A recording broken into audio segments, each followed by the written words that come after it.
Welcome to Coffee with Viking. I am Mike. Cheers.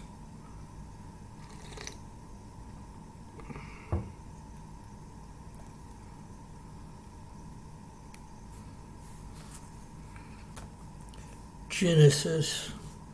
A star is born.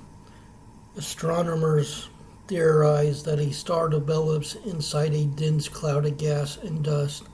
Gravity from the newborn star draws in the dust, which forms a swirling disk.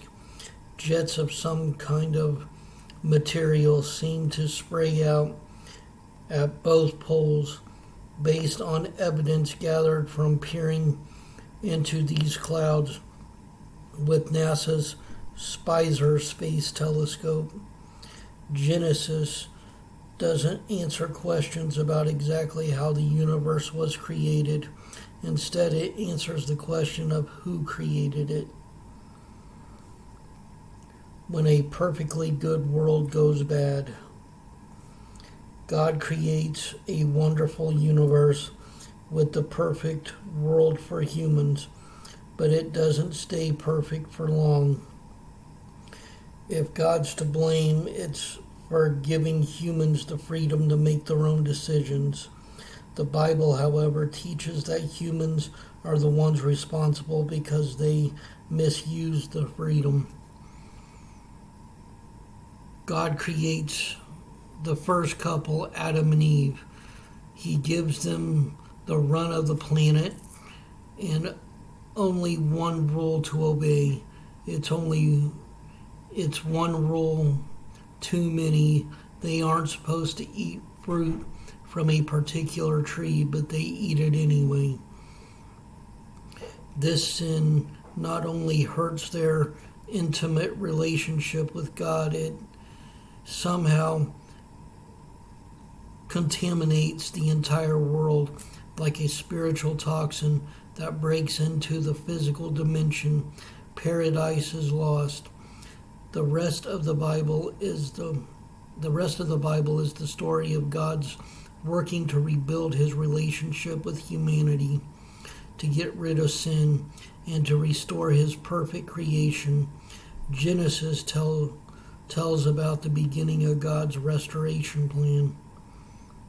God starts with one man who trusts him completely, Abraham.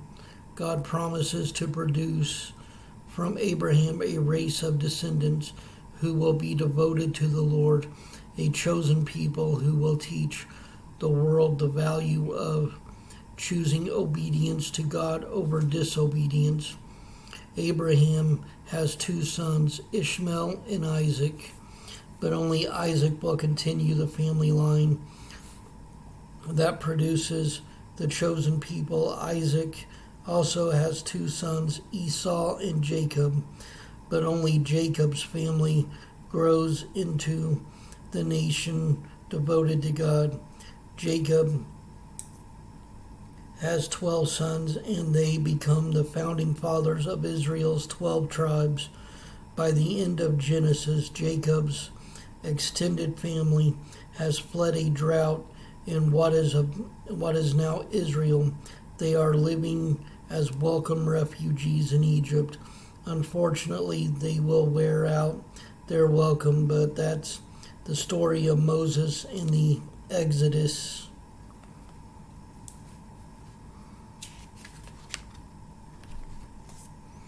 The main point of Genesis: God created and sustains everything that exists.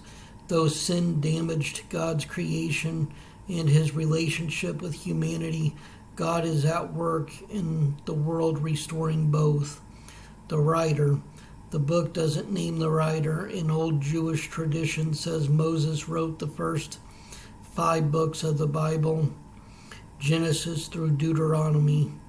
But Abraham, the book's starring character, lived at least 700 years before Moses, and perhaps almost 1,000 years. Many Bible experts say Genesis is a collection of stories passed down by word of mouth from one generation to the next. They say Jewish scholars assembled these stories into books hundreds of years after Moses, during the time when kings ruled Israel. The date: Genesis begins at the beginning of time and continues into the lifetime of Abraham's great-grandson Joseph, who lived in about 1800 BC.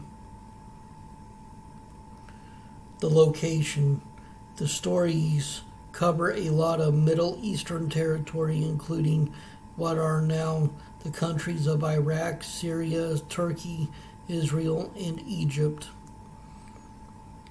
And in this little side note, lots of beginnings. There are plenty of good reasons to call this book Genesis. That name comes from a Greek word. It means origin or birth or beginning. And this is a book full of beginnings. 1. The universe. 2. Humanity. 3. Sin. 4. Civilization. And 5. The Jewish nation.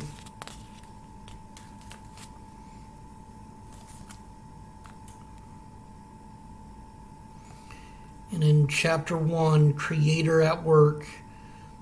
In the beginning, God created the heavens and the earth. The earth was formless and empty, and darkness covered the deep waters, and the Spirit of God was hovering over the surface of the waters. Genesis 1:1 and 2. God created the physical universe, from the most distant stars to the starlight reflected in human eyes. In the creation story, God's work extends over 7 days. Day 1, let there be light, God commands. Day 2, God separates the sky from water on the earth. Day 3, God separates the land from the water. Then he creates plants. Day 4, God creates the sun, moon, and stars. Day 5, the fish and birds fill the ocean and sky. Day 6, God creates land animals and human beings. And on day 7, God rests and declares creation excellent. Some people read this creation story as a myth. Others read it like a science book, searching for clues about how the universe unfolded. Some insisting that the story took place over 7 24-hour days. Many Bible experts say both approaches are too extreme.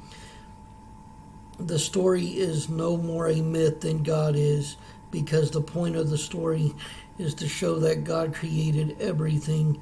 In ancient times, there were many creation stories and many gods who got the credit, but the Bible writer wants to make sure that the credit goes to where the credit belongs. Many experts say there's also a problem reading this story like science. It also, after all, written some 2,500 years before Galileo launched the scientific revolution. That happened in the 1500s when Galileo and others declared that the earth revolves around the sun. Scientists reading Genesis today might wonder how plants could grow day 3 before the sun was created day 4. They might also wonder why some Christians insist that the story took place over 7 24-hour days when the sun that is used to measure 24 hours wasn't created until day 4. In the Hebrew language, as the English day can mean 24 hours or something much longer. In Abraham's day, that's part of the reason many Christians have no trouble with the idea that God may have taken eons to create the universe. Yet Christians who prefer the literal 6-day approach to creation offer a few questions of their own. If God created the world over a period of eons instead of 24-hour days, how could fruit trees have survived that long? Genesis says God created trees with seed-bearing fruit on day 3, yet it wasn't until the next day or eon, as some Christians would argue, that he created the insects necessary to pollinate those fruit trees. The creation story has a final humanity. Let us make human beings in our image to be like us. Genesis 1:26. Earlier, God had declared his work good, but after creating humans, he upped his evolution. He upped his evaluation. He saw that it was very good. Genesis 1:31. And on this side note, Bible books out of order. Creation starts the Bible in the beginning of Genesis. The end of the world finishes it in Revelation. That could lead us to think the Bible is printed in chronological order, but it's not. If it were, Job would likely come after Genesis. That's because Job seems to have lived in about the time of Abraham, whose story appears in Genesis instead. Job's story comes after Esther, though this Persian queen wasn't born for at least 1,500 years after Abraham and Job. The Bible is a library of 66 books written in many genres and over a span of more than 1,000 years. How the Bible ended up in the order we find them in our Bibles today is complicated, so complicated that it leaves Bible experts guessing. In Old Testament times, the books in the Jewish Bible were divided into several sections: law, prophets, and writings. In the first section, the first 5 books of the Bible seem to have been the earliest material the Jews considered sacred. Next came the prophets, and when the writing which include books like Psalms, Job, and Esther, the New Testament, who falls into several categories. There are the 4 Gospels about Jesus. Next comes the story of how the church got started, Acts.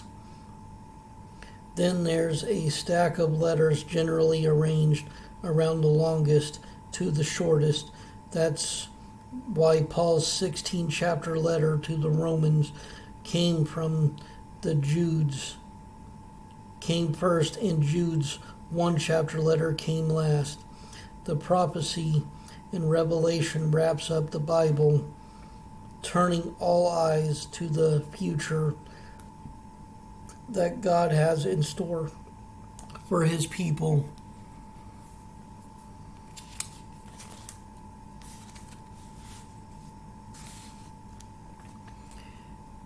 In Genesis chapter 2, 16 and 17, you may freely eat the fruit of every tree in the garden, except the tree of the knowledge of good and evil. If you eat its fruit, you are sure to die. One rule too many. Before there are 10 commandments, there's just one. Adam and Eve aren't supposed to eat fruit from a particular tree in the Garden of Eden. Why the fruit is off limits is anyone's guess. Perhaps Adam and Eve aren't mature enough to eat fruit that gives insight about good and evil. Maybe God intends to give them the knowledge later. A talking snake described later in the Bible as the ancient serpent called the devil or Satan, Revelation 12:9, convinces Eve to eat the fruit. You won't die. The serpent tells her, your eyes will be open as soon as you eat it, and you will be like God, knowing both good and evil. Genesis 3, 4, and 5. Eve eats. She convinces Adam to do the same. That single act of disobedience somehow changes life on the planet for the worse. The rest of the Bible is the story of God working to correct the damage and to defeat sin. Decimated. That's a fair word to describe what happens to the intimate relationship between God and humanity. Once upon a time, Adam and Eve had recognized the sound of God's footsteps, apparently because he spent time walking in the garden, Genesis 3:10. But now God orders the couple out of the garden forever. Some Bible readers speculate that 1. Adam and Eve were created to live forever. 2. Animals were vegetarians, living in peace with each other. And 3. Crops grew in the wild. If so, all that changes. Adam and Eve will eventually die. In the meantime, their survival will depend on Adam's hard work at battling weeds, weather, and critters to grow enough food to survive. Humanity will survive only through painful childbirth. And right here, the original sin. Some Bible experts, especially in past centuries, have speculated that the world's first sin somehow changed God's creation in a physical way, even to the point of genetically altering humans. In other words, those experts are speculating that it's like Eden's forbidden fruit contained a chemical that tripped our DNA sin switch, and that ever since humans have suffered from the effect of what theologians call original sin, or the sinful nature. The effects are this: given the choice of taking a walk on the sinful wild side or the righteously mild side, will generally go wild. Most Bible experts today reject this physics-bound theory about original sin, as though the idea is a few loony birds shy of a flock they argue with. What certainly seems like solid logic, that if sin's a physical problem, we'll one day find a cure, and once we do, future generations can spend their free time debating whose sins Jesus died for. That, of course, doesn't track with the New Testament, which teaches that it's Jesus who saves us. This much is clear both in Bible teaching and in the personal observations of most people. Everyone has sinned, Romans 3:23. How sin got a grip on people remains a mystery, but the Bible does tell us when it started. When Adam sinned, sin entered the world. Adam's sin brought death, so death spread to everyone, for everyone sinned. Romans 5:12. The Bible also tells us to break sin's grip. Who will free me from this life that is dominated by sin and death? Thank God the answer is in Jesus Christ our Lord, because you belong to Him. The power of the life-giving Spirit has freed you from the power of sin that leads to death. Romans 7:24-25.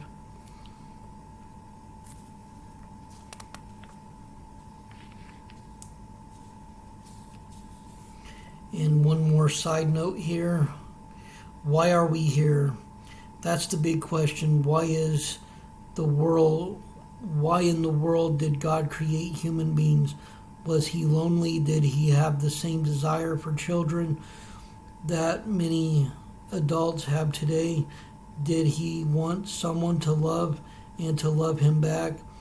Though Genesis doesn't directly answer those questions, it does provide at least one line of a job description for humans, a purpose for life.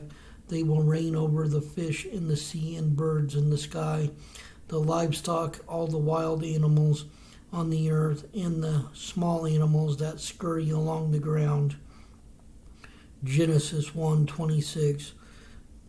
There may be many reasons why God put human beings on the planet, but one of the reasons is to take care of his creation, to tend and to watch over it. Genesis 2:15.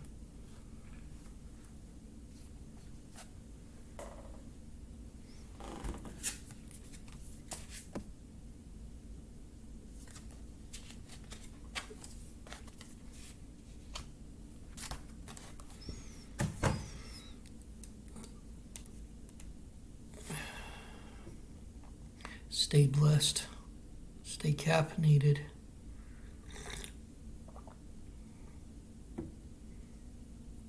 Much love.